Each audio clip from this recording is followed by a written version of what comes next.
नमस्कार, मैं हूं मनोज्ञा लोईवाल। उत्तर प्रदेश की विधानसभा में माननीय विधायकों के लिए पहली बार पाठशाला लगी।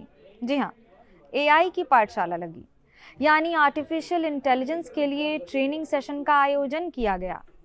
अच्छी बात है, विधायकों को भी मन लगाकर एक एक बात समझने की कोशिश करनी चाहिए। लेकिन उन्होंने कुल मिलाकर जो समझा वो आप समझिए।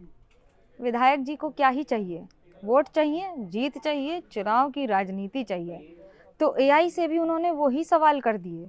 लेकिन जो उन्होंने बताया वो सुनकर आप ये ज़रूर समझ जाएंगे कि विधायक जी क्या समझते हैं। विधायक अभय सिंह जी को लीजिए। 10-15 साल से मैं गूगल यूज़ करता हूँ, ये विधायक जी कह रहे हैं।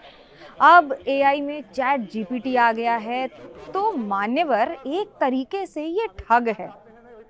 एआई को ठग बनाने की हिम्मत और हिमाकत उत्तर प्रदेश के विधायक जरूर कर सकते हैं।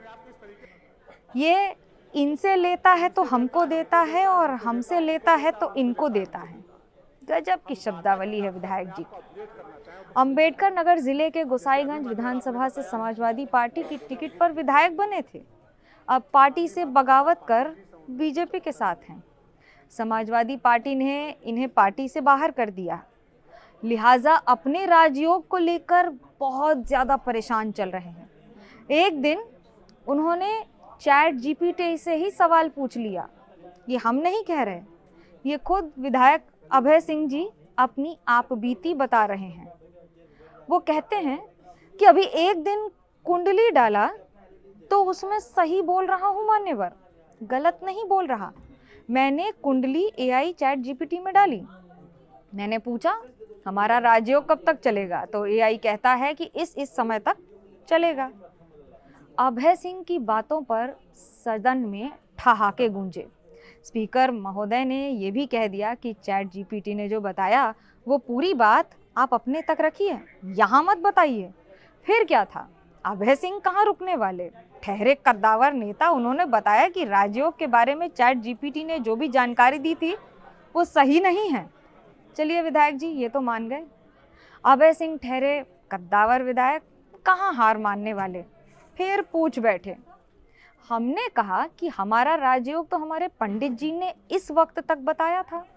ये वो चैट जीपीटी से बात कर रहे हैं और ये बताया था कि इस वक्त तक चलेगा। तो उसने कहा कि मैं गलत हूँ, आप सही बोल रहे हैं। मैंने आपके मूल नक्षत्र को नहीं देखा था, इसलिए आपका ऐसा आंकड़ा आया। अब आपको जो चल रहा है वो ये नक्षत्र चल रहा है। तो मान्यवर ये कहता कुछ है और बताता कुछ है। अभय सिंह भी चैट जीपीटी से अच्छे खासे नाराज दिखे।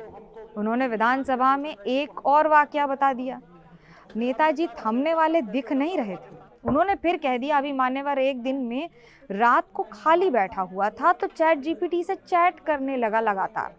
तो हमने कहा कि थर्ड वर्ल्ड वॉर हुआ तो क्या पोजीशन होगी, हिंदुस्तान की क्या पोजीशन रहेगी।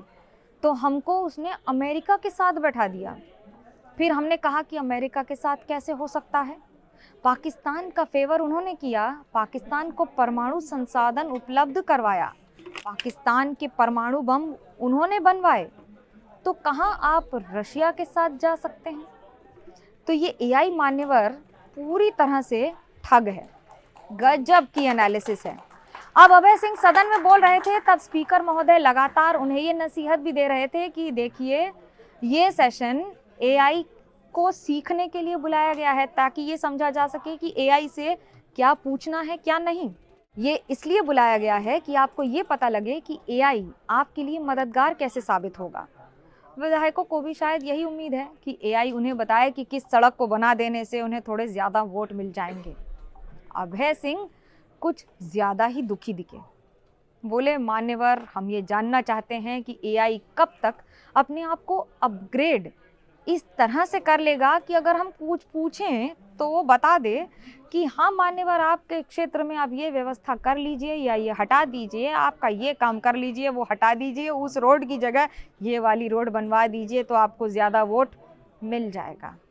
दुनिया भर में एआई का डंका पीटा जा रहा है, अलग अलग क्षेत्रों में इसका इस्तेमाल हो रहा है, लेकिन सियासत में इसके इस्तेमाल को लेकर खुद एआई के पास कितनी चुनौतियां हैं, ज़रा ये सोचिए।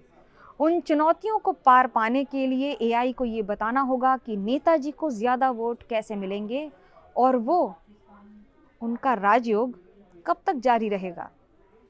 तो हमारी उत्तर प्रदेश के माननीय विधायकों को ये मुफ्त नसीहत है, नेताजी कर्म कीजिए, फिर वोट की इच्छा कीजिए, और हाँ, अपनी गली की सड़कों में थोड़े गड्ढे कम कर दीजिए। नमस्कार।